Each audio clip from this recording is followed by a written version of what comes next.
Hi, I'm Jim Corrigan, and this video is for the machine builder in Tacoma, Washington.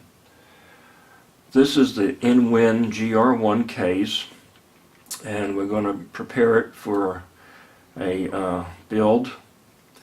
And the first step is to take off the two sides, and then we must remove the top. So the top has got a latch in here, and we use a thin bladed screwdriver and just hold that latch up in place and move the screwdriver here, and you'll probably have to come along and tape it in place.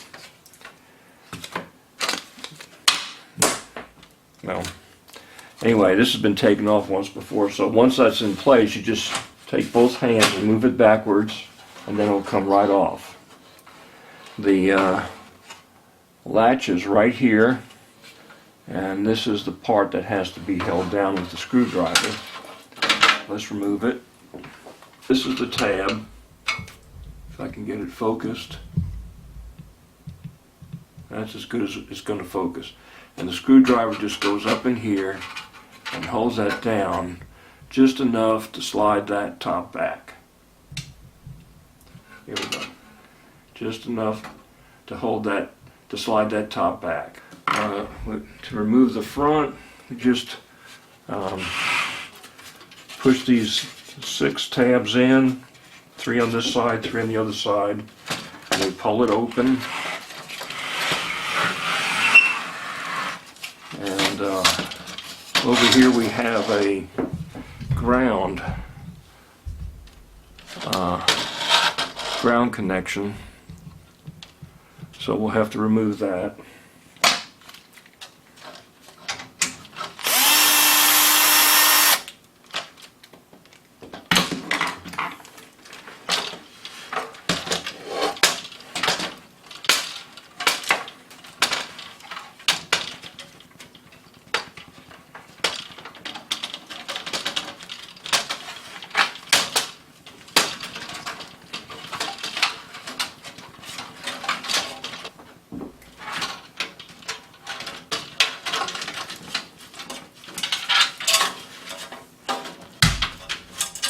Okay, that clears all those cables out of the way to make building easier.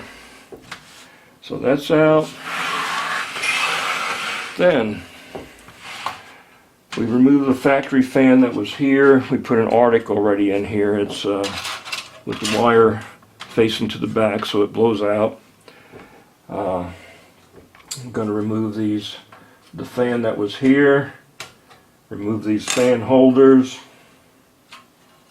Okay, 3 screws holding the drive bay in place. 1 here.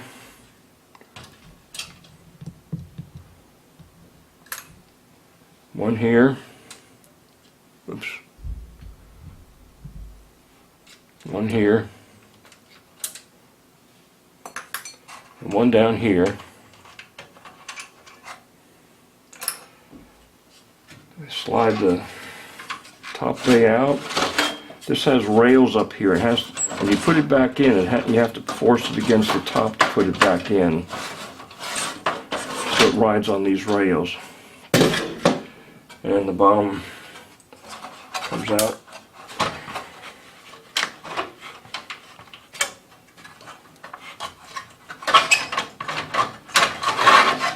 Okay. This is the EVGA AIO 280. Most important thing in the beginning is to take the pump and secure the plastic protector on the pump with at least 4 rubber bands.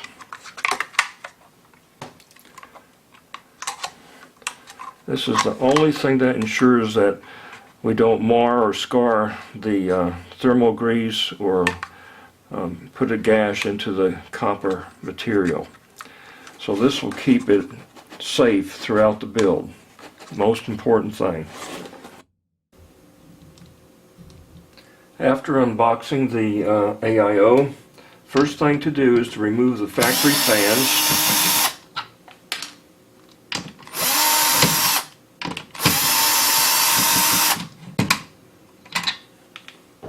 Save the screws.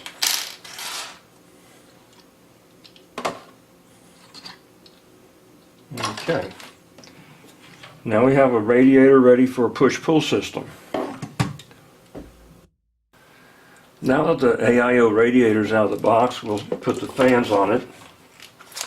These are the industrial grade Noctua 140 millimeter fans. We're taking the bottom feet off of the fans to make a better seal. And we're going to mount them using these fan screws.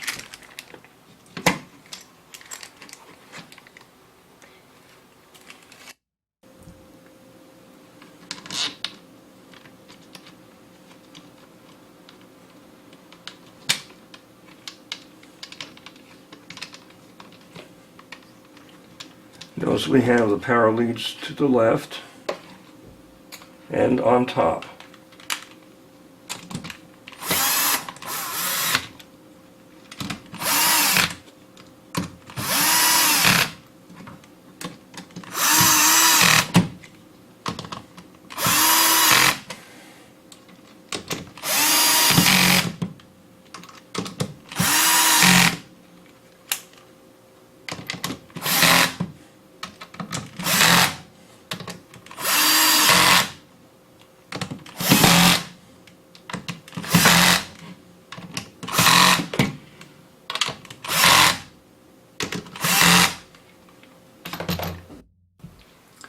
We turn the radiator upside down. This box is a convenient mounting space.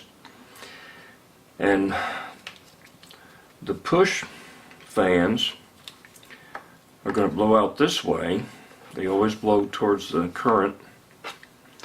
So we're going to put these down this way and remove these rubber feet.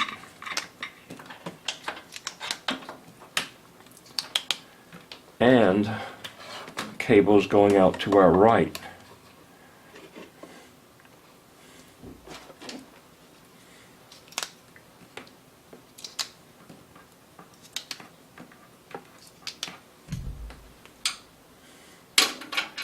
Out to the right and on top, towards the top. So these line up with the other two cables on the underside. Now we're going to take 4 of the factory screws, remove the washer. Here's the completed push-pull radiator system. It has the factory screws in the back with no washers, and the other screws on the front. Notice that all fans have their power cables going to the front in the direction of the airflow. This was supposed to mount in between these two tabs in the case. However, the bottom of the radiator protruded so much that it's off by like a 3/32 of an inch and doesn't fit. So that these tabs, which were supposed to be guide and support tabs, are now interfering with mounting. So what we're going to do is we'll just cut those off, cut these two tabs off, and then we'll just mount it against these parts here and tie it down. Normally people put their radiators up in the top. In this case, of course, you can mount it up in the top, and it will work for the older motherboards. But the newer motherboards that have the high-rise VRM radiator fans will hit the lower part of the fans here. So the space will conflict. Okay, we're going to use a rotary cutoff tool.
Let's try this old Craftsman rotary tool.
It's good.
this is sound deadening material for PCs. It comes in large sheets. And I just cut a little piece from some scraps. And we're going to put this on the bottom of the radiator.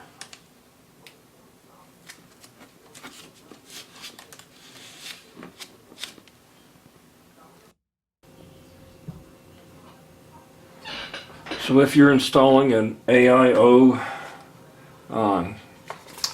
sleeving kit, now's the time to do it.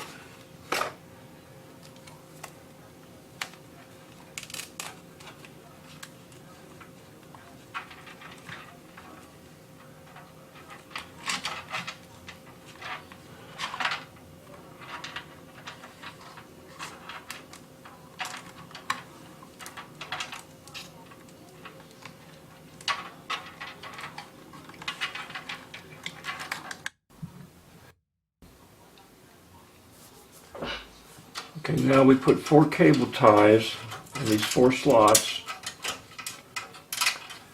and one here, one here, one here, and one here. Just kind of, it's time to mount the radiator, so we'll bring the power cables around here, through there, and through here.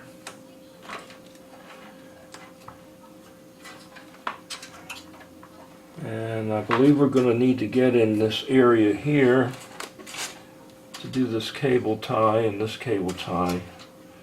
So we'll just push these grommets through.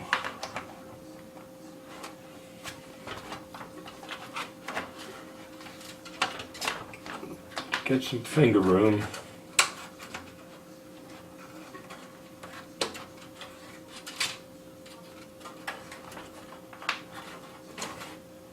Okay. Bring this up here.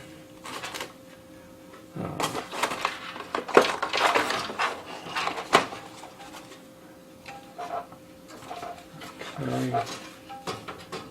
Sit right there. Guy wants to stay hidden. Put it up there. Okay. The hard part's going to be the far side. So let's turn it around.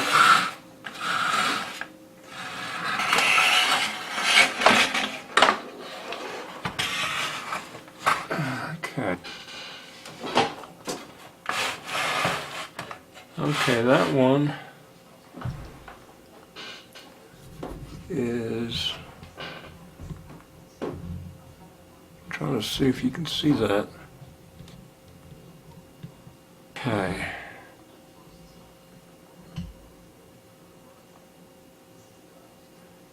Here we go.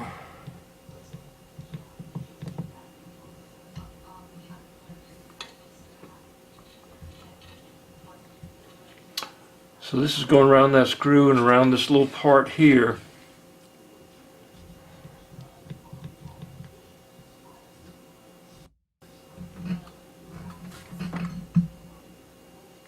Okay, here's a better view.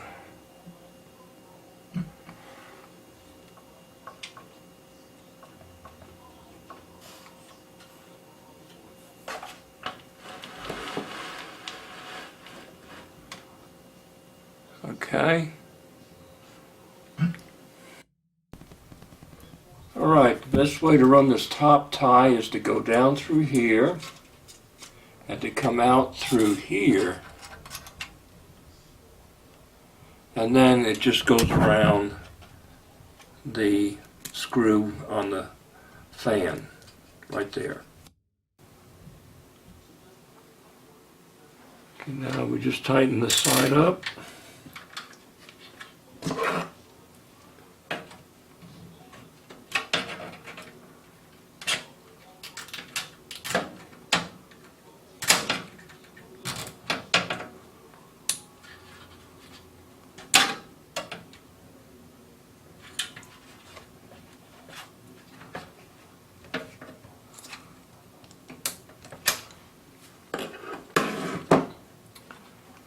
Okay. We go to the other side. On this side, we're running this tie right through this tiny little metal loop down here above that screw.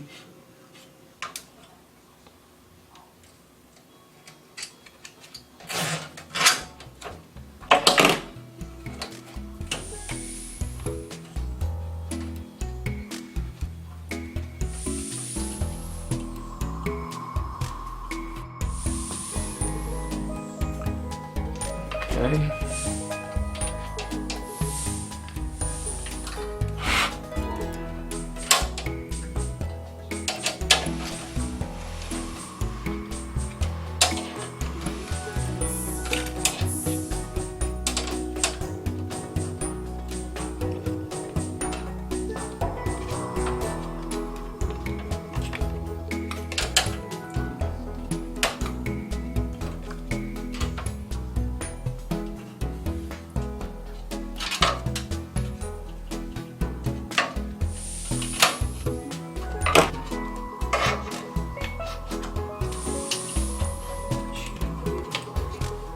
Yes, I am.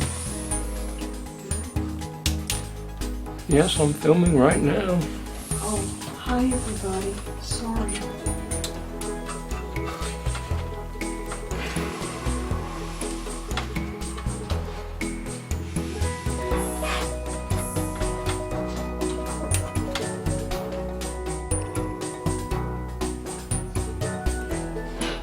Okay, let's trim these off.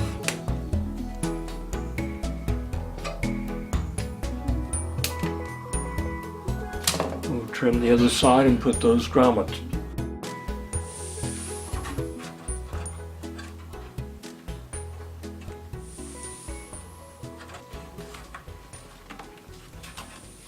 All right.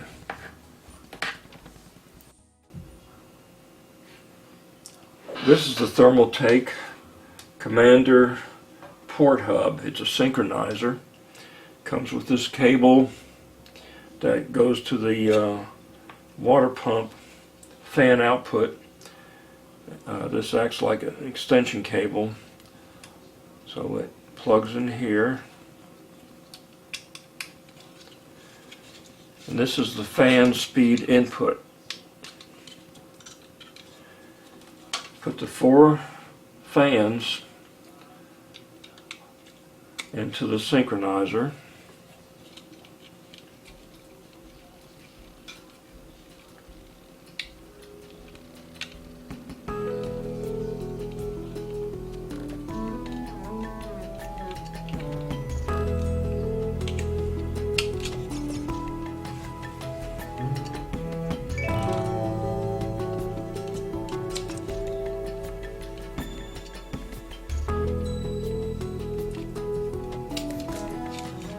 This mounts in the back with the Velcro that comes in the kit. All these have to be managed at a later time. So I'll probably just run this through here for now.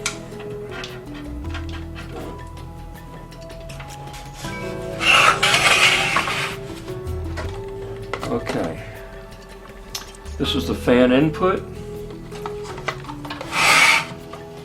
and on the EVGA pump, you've got 2 cables. One says to motherboard, the other one says to fan. So this fan goes to the fan input on the Thermaltake synchronizer. It's like that. And so the pump will send a signal to the fans to speed up or slow down depending on thermal activity, and these will all go up and down at the same amount. An important note on the synchronizer, it has a power input for SATA connector, and it's the power from the power supply that actually powers the fans. So it's so important that this synchronizer has power to it at all times. If not, the CPU will overheat and be damaged. We'll use the two factory fans to blow air in from the front. These are clear and they have white lights, and they should illuminate the front panel from inside. That should look good. So we put the power cables to the inside of the case.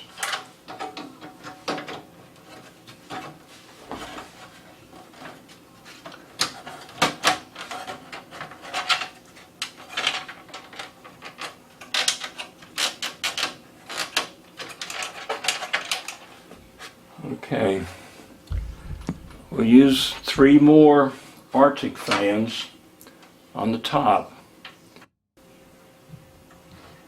and the Arctic fans will be mounted on the inside, and again they'll be drawing air out, so the power cables will be going up towards the top.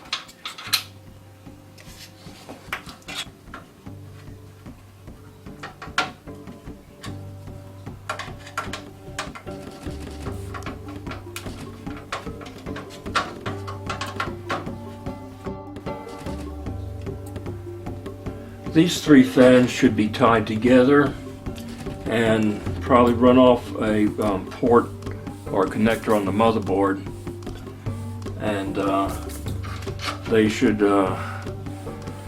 probably be, they're PWM, so they could be probably set to about 75% steady all the time, because there are 74 CFM fans. Probably don't want to run them full open, but probably almost full. You got to consider that the push-pull radiator can go up to 300 CFM, and that's in addition to the front fans that are still in series. This is the most efficient system in the case. So the rear fan should go to another connector on the motherboard, and this one should probably be close to running full speed most of the time.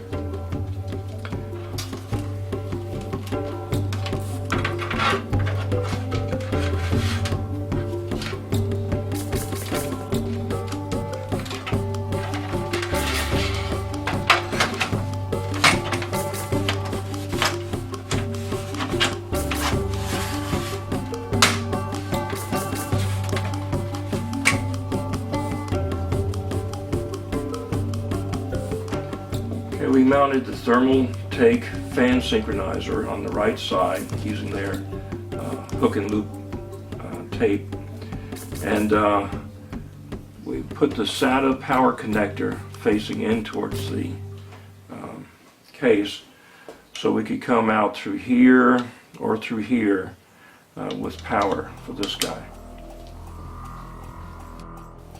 This is the left side panel. It has a power cooler 140 by 20 fan that, when turned around, is going to cool the back side of the motherboard under the voltage regulator modules.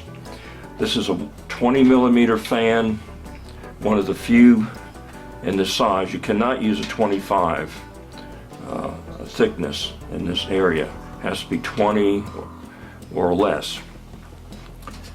This illuminates blue, and it matches the blue color of the other side.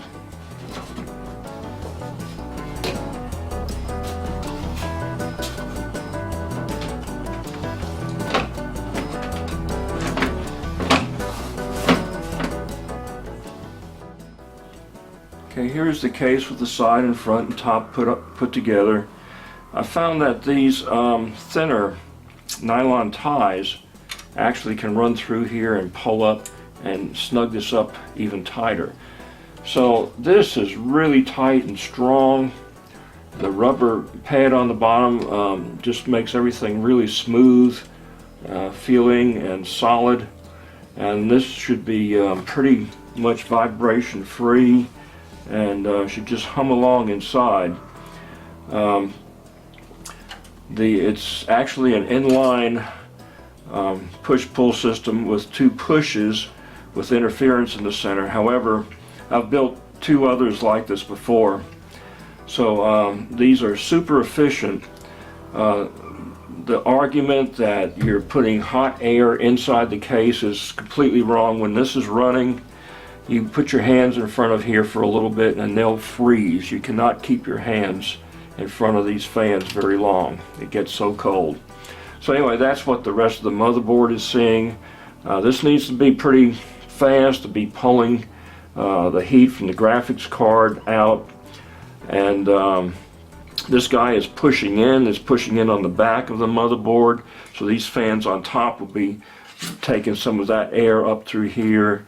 And then other air will be pulled up through this area down here, up through the fans to keep somewhat of a vertical and outwards flow. These cables have all kinds of colors in them, so just some simple self-closing braided wrap will clean up all these cables and make it look really nice.